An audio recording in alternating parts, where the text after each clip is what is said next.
এইটা হচ্ছে আমার iPhone 16 pro and last time যখন লঞ্চ করছিল এটা আমি বলছিলাম ভাই এত মরমরা কালার কেন, এত মরা কালার কেন, কিছু উজ্জীবিত উজ্জ্বল ভাইব্রেন্ট কিছু দিক, রাইট? সো তখন অ্যাপল আমার কথা সিরিয়াসলি নিয়ে নিছে, সিরিয়াসলি নিয়ে ওরা লঞ্চ করছে আইফোন 17 সিরিজ, যেখানে একটা কটকটা অরেঞ্জ কালার দিছে, কটকটা কমলা, যেটাকে আমি নাম দিছি actually.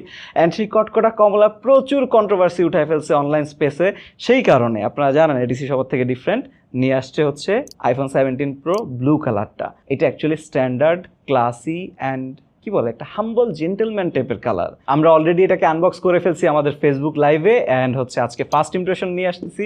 First impression most probably বাংলাদেশে ফার্স্ট টাইম এইটাই আইফোন 17 প্রো সিরিজে, আর 17 সিরিজ যেটাই বলেন না কেন, যদিও আজকে আমরা কথা বলবো 17 প্রো সিরিজ নিয়ে। অ্যান্ড এইবার যে 17 সিরিজ লঞ্চ করছে সেগুলোর ব্যাপারে একটু বলে নিই। সবার আগে হচ্ছে আইফোন 17 আছে, 17টা এবার মোটামুটি ভালো ডিল করছে actually, to be honest. 17 plus যেটা হওয়ার কথা ছিল, 16 প্লাস থেকে 17 প্লাস, সেটা বাদ হয়ে গেছে, মানে এবার আর কোনো প্লাস ভ্যারিয়েন্ট নাই